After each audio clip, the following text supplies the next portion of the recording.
आता महाराष्ट्रातील सर्व लाडक्या बहिणींसाठी एक चिंताजनक बातमी समोर आलेली आहे। संपूर्ण राज्यात एकूण 36 जिल्हे आहेत आणि आतापर्यंत या सर्व 36 जिल्ह्यांमध्ये लाडकी बहीण योजनेअंतर्गत 1500 रुपयांचा हप्ता दिला जात होता, हे तुम्हाला माहीतच आहे। मात्र आता नवीन GR जारी करण्यात आलेला आहे आणि त्या GR नुसार मोठा बदल करण्यात आलेला दिसतो। मुख्यमंत्री देवेंद्र फडणवीस यांनी घेतलेल्या या निर्णयामुळे ऑगस्ट महिन्याचा हप्ता काही जिल्ह्यांमध्ये देण्यात येणार नाही, असे स्पष्ट करण्यात आले आहे। याचा अर्थ असा की आता सर्व जिल्ह्यांना हा लाभ मिळणार नाही। 36 जिल्ह्यांपैकी तब्बल 10 जिल्ह्यांमध्ये ही योजना बंद करण्यात आली आहे आणि आता फक्त 26 जिल्ह्यांमध्येच पैसे वितरित केले जाणार आहेत। त्यामुळे जे लोक या 10 जिल्ह्यांमध्ये राहतात त्यांनी आता हप्त्याची वाट पाहण्यात काही अर्थ नाही, कारण त्यांना ऑगस्ट महिन्याचे 1500 रुपये मिळणार नाहीत। अपात्र ठरवलेल्या जिल्ह्यांची यादी सुद्धा जाहीर करण्यात आलेली आहे आणि जर तुमचा जिल्हा त्या यादीत असेल तर तुम्हाला पुढील हप्त्याची अपेक्षा ठेवू नये। तुम्ही कोणत्या जिल्ह्यात राहता हे कमेंटमध्ये नक्की सांगा आणि जर तुम्ही त्या अपात्र जिल्ह्यांमध्ये येत असाल तर तुमचा अनुभवही शेअर करा। आता पुढे आपण पाहूया की कोणकोणते ते 10 जिल्हे आहेत आणि राज्य शासनाने हा निर्णय नेमका का घेतला आहे, यामागचं कारण काय आहे। यासोबतच आणखी एक महत्त्वाची गोष्ट समोर आली आहे की केवळ काही जिल्हेच नव्हे तर काही विशिष्ट प्रकारच्या लाभार्थी महिलांनाही ऑगस्ट महिन्याचा हप्ता मिळणार नाही। सुमारे 5 ते 6 प्रकारांमध्ये येणाऱ्या महिलांना आता या योजनेतून वगळण्यात आले आहे। राज्य शासनाने हा निर्णय का घेतला, यामागचं कारण म्हणजे योजनेत मोठ्या प्रमाणावर गैरप्रकार आणि घोटाळे उघडकीस आले आहेत। अनेक ठिकाणी चुकीच्या पद्धतीने लाभ घेतल्याच्या तक्रारी समोर आल्यामुळे शासनाने कठोर पाऊल उचलले आहेत। या सगळ्या पार्श्वभूमीवर सुमारे 10 लाख लाभार्थी महिलांना अपात्र घोषित करण्यात आले आहे आणि त्यांना ऑगस्ट महिन्याचा हप्ता मिळणार नाही, हे स्पष्ट करण्यात आले आहे। विशेष म्हणजे या 10 जिल्ह्यांमधील कोणत्याही महिलेला आता पुढेही ऑगस्ट महिन्याचा हप्ता दिला जाणार नाही, असा निर्णय जाहीर करण्यात आला आहे। त्यामुळे आता कोणतीही अपेक्षा ठेवू नये, असेही स्पष्टपणे सांगण्यात आले आहे। मुख्यमंत्री यांनी घेतलेल्या या निर्णयामागे मोठ्या प्रमाणावर झालेल्या गैरव्यवहारांचे कारण असल्याचे सांगितले जात आहे आणि यामुळे शासनानेही कडक भूमिका घेतलेली आहे।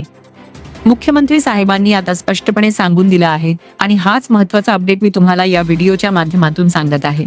कदाचित तुम्ही यामागचं कारण आधी ऐकलं सुद्धा असेल, कारण सुरुवातीला जवळपास 14,000 पुरुषांनी लाडकी बहीण योजनेचा गैरफायदा घेत महिलांच्या नावावर फॉर्म भरून पैसे उचलले होते, असं समोर आलं होतं। पण आता नव्या तपासात हा आकडा अजून वाढलेला दिसतोय आणि तो थेट 21,000पर्यंत पोहोचला आहे। म्हणजे आधी 14,000 असा जो आकडा होता तो आता 21,000 पुरुषांपर्यंत वाढलेला आहे आणि हे प्रकरण आता अधिक गंभीर बनलेलं आहे।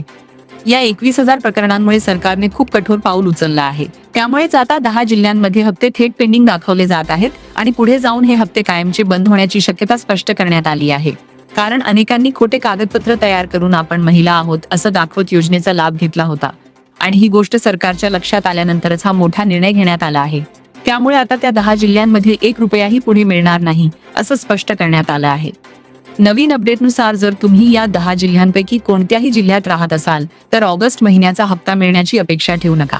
सरकारने अगदी स्पष्ट शब्दांत सांगितलं आहे की त्या जिल्ह्यांमध्ये 1 रुपयाही दिला जाणार नाही। त्यामुळे लाडक्या बहिणींनो, तुम्ही कोणत्या जिल्ह्यात राहता हे तपासा, कारण जर तुमचं नाव किंवा तुमचा जिल्हा त्या यादीत असेल तर पुढे खूप अडचणी येऊ शकतात। तसंच अजून एक मोठा अपडेट समोर आलेला आहे की 5 ते 6 प्रकारच्या महिलांनाही आता 1500 रुपयांचा हप्ता बंद करण्यात येणार आहे। त्यामुळे जर तुम्हाला ऑगस्ट महिन्याचे पैसे हवे असतील तर तुम्ही त्या अपात्र जिल्ह्यांमध्ये नसणं खूप गरजेचं आहे, कारण एकदा का तुमचा जिल्हा त्या यादीत आला तर पुढे 1 रुपयाही मिळणार नाही। अनेकांना अजूनही मागील 2 महिन्यांचे हप्ते मिळालेले नाहीत।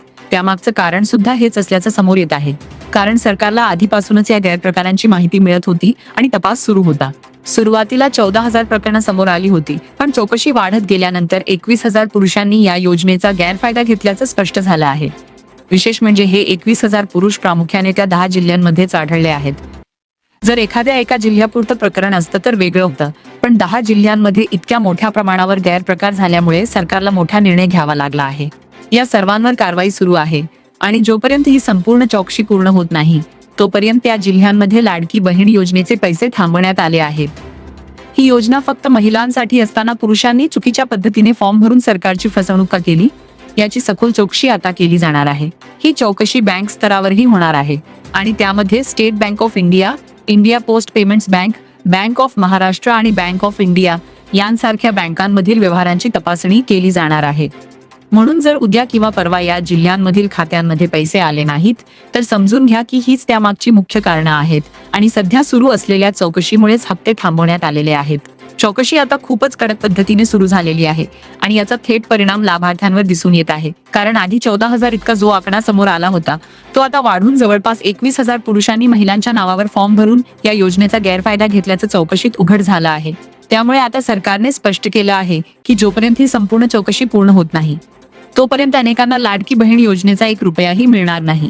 चौकशी पूर्ण झाल्यानंतरच योग्य लाभार्थ्यांना हप्ता दिला जाईल, अन्यथा अपात्र ठरलेल्या लोकांना पुढे कोणताही लाभ मिळणार नाही, अशी माहिती माध्यमांमधून समोर येत आहे. ऑगस्ट महिन्याचा हप्ता मिळवण्यासाठी आता बहिणींना काही महत्त्वाच्या अटी पूर्ण कराव्या लागणार आहेत.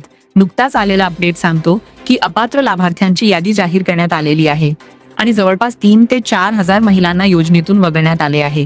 यात सर्वात दुर्दैवी गोष्ट म्हणजे काही खरोखरच गरजू आणि आर्थिकदृष्ट्या कमजोर महिलांनाही या प्रक्रियेत फटका बसत असल्याचं दिसत आहे. विशेष म्हणजे ज्या महिलांकडे पिवळं किंवा केशरी रेशन कार्ड आहे अशा महिलांनाही काही ठिकाणी अपात्र ठरवलं गेलं आहे. साधारणपणे हे रेशन कार्ड दारिद्र्य रेषेखालील किंवा कमी उत्पन्न असलेल्या कुटुंबांना दिलं जातं, त्यामुळे अशा महिलांनाही बाहेर काढलं जात असल्याने प्रश्न उपस्थित होत आहेत. त्याचबरोबर ज्या महिलांनी आपलं आधार कार्ड बँक खात्याशी लिंक केलेलं नाही किंवा KYC पूर्ण केलेलं नाही त्यांनाही अपात्र करण्यात येत आहे. त्यामुळे आता कागदपत्रांची पडताळणी खूप काटेकोरपणे केली जात आहे. सरकारने हेही स्पष्ट केलं आहे की पुढे फक्त खरोखर गरजू महिलांनाच या योजनेचा लाभ दिला जाईल. ज्या महिला मजुरी करून उदरनिर्वाह करतात किंवा आर्थिकदृष्ट्या खूपच कमकुवत आहेत त्यांनाच प्राधान्य दिलं जाणार आहे. मात्र ज्या कुटुंबांकडे 4 चाकी वाहन आहे किंवा घरात कोणी सरकारी नोकरीत आहे अशा महिलांना या योजनेतून पूर्णपणे वगळण्यात येणार आहे. आधीच सुमारे 14,000 पुरुषांना या योजनेतून बाहेर काढण्यात आलेलं आहे आणि त्यावर पुढील कारवाईही सुरू आहे. आता सर्वात महत्त्वाचा मुद्दा म्हणजे जिल्ह्यांचा आहे, कारण या संपूर्ण प्रकरणात 10 जिल्ह्यांमध्ये सर्वाधिक गैरप्रकार आढळल्यामुळे तिथे विशेष चौकशी सुरू करण्यात आली आहे. जर तुम्ही या जिल्ह्यांपैकी कोणत्याही जिल्ह्यात राहत असाल तर सध्या हप्ता थांबलेला दिसू शकतो. मात्र घाबरण्याचं कारण नाही, कारण चौकशी पूर्ण झाल्यानंतर पात्र असलेल्या महिलांना पैसे दिले जाणार आहेत. या जिल्ह्यांमध्ये अकोला, परभणी, नांदेड, छत्रपती संभाजीनगर, वाशिम, धुळे, नंदुरबार, पालघर, जालना, बीड आणि बुलढाणा या ठिकाणांचा समावेश आहे. या सर्व जिल्ह्यांमध्ये सध्या कडक तपास सुरू आहे, त्यामुळे ऑगस्ट महिन्याचा हप्ता पेंडिंग दाखवू शकतो, पण पुढे सप्टेंबरमध्ये तो जमा होण्याची शक्यता आहे. जर ऑगस्ट आणि सप्टेंबर दोन्ही महिन्यांचे पैसे मिळाले नाहीत तर पुढील महिन्यात एकत्रित 3 हप्ते देण्यात येतील असंही सांगितलं जात आहे. म्हणूनच कोणावरही अन्याय होऊ नये यासाठीच ही संपूर्ण प्रक्रिया सुरू आहे. सरकारचा उद्देश एकच आहे की या योजनेचा लाभ फक्त खऱ्या आणि पात्र लाडक्या बहिणींनाच मिळावा. त्यामुळे हा निर्णय घेतला गेला आहे. तुम्हाला हा निर्णय कसा वाटतो, तसेच तुमच्या खात्यात पैसे आलेत की नाही हे तुम्ही कमेंटमध्ये नक्की सांगा. माहिती उपयुक्त वाटली असेल तर व्हिडिओला लाईक करा आणि चॅनलला सबस्क्राईब करायला विसरू नका, कारण अशाच मोठ्या अपडेट्ससाठी आपण पुन्हा भेटणार आहोत.